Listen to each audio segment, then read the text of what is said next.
Cause I don't give a fuck what you say. Yeah, I'ma do shit my way. So you can go kick rocks, I'ma So stand ayan, ano ba ang pwede nating iwasan na hindi natin iiwan dito sa loob ng sasakyan, lalo na sa sobrang init?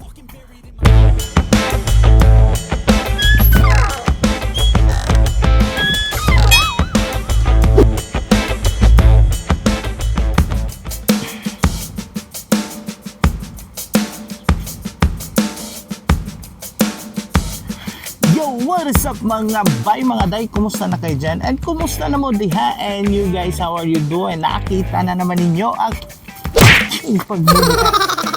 Ang pag-uusapan natin ngayon guys ay tungkol sa ating mga sasakyan. Kung bakit? Eto, kasi summer na dito sa Saudi Arabia and applicable din to sa Pilipinas. Tara, let's.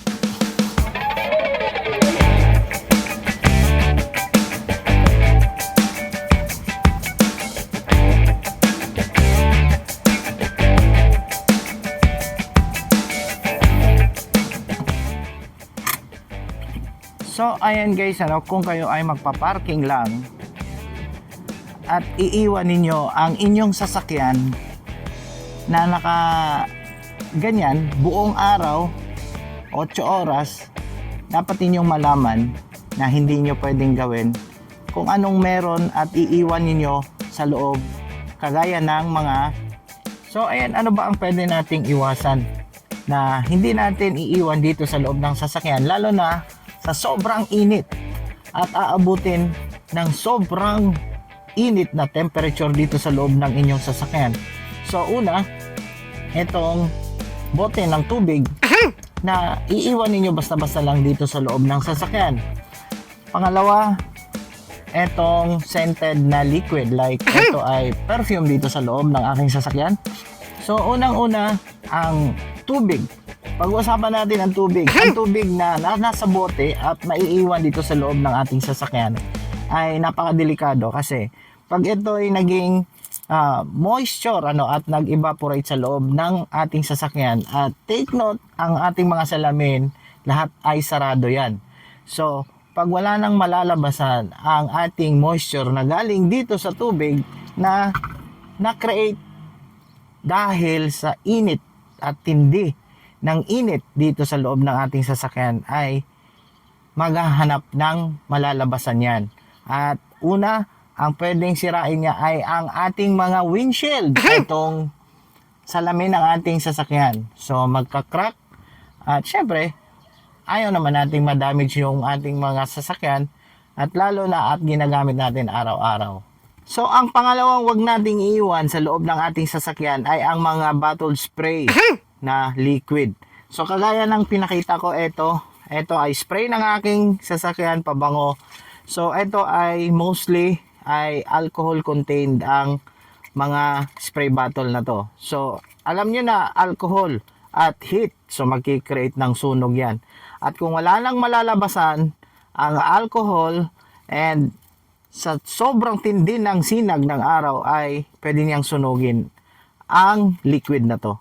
So wag natin talagang kalimutan, at any alcohol, mga gadget, pati yung mga cellphone, laptop, mga iPad, at kung ano-ano pang mga gadget na meron kayo, yung mga battery bank, wag ninyong iiwan talaga. So it will cause sunog sa inyong sasakyan dahil sa sobrang init. At may karagdagang tip ako sa inyo. Sa loob ng ating sasakyan guys, bago kayo umalis, kung maaari ay lagyan ninyo ng blind, kagaya nito. Ang blind na to ay makakatulong din ng temperature sa loob ng sasakyan. So kagaya niyan, ang ating windshield, lagyan natin ng ganito. So taklop lang natin dito sa ating windshield at ganyan.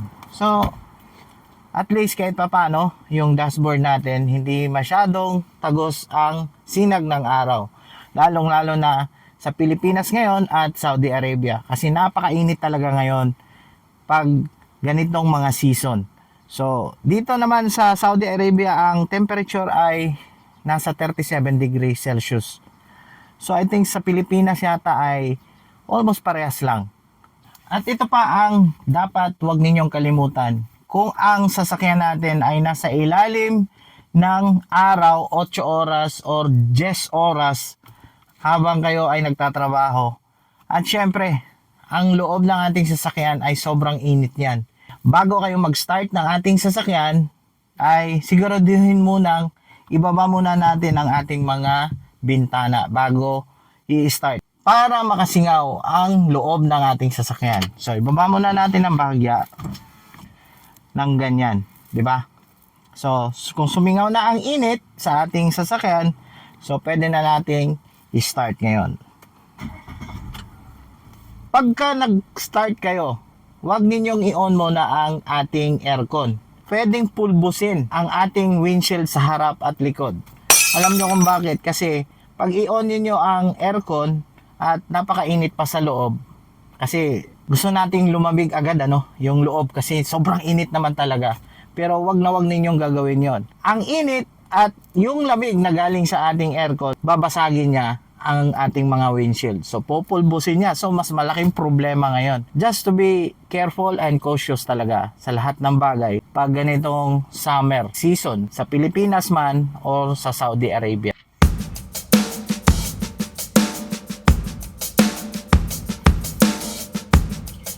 So, ayun guys, hindi ko na patatagalin ang vlog na to. So, dapat ingat lang tayo lalo na sa ganitong panahon na tag-init. Wala pong makakatalo sa atin kung tayo ay nag-iingat lagi at hindi darating ang mga sinasabi nilang malas at ganito, si ganyan, kung tayo ay nag-iingat. Pero kung kayo lang naman ay maniniwala, hindi ko naman kayo pipilitin kung talagang naniniwala kayo sa malas. Siyempre ako po ay nag-iingat lang din po pang araw-araw na ganap sa buhay.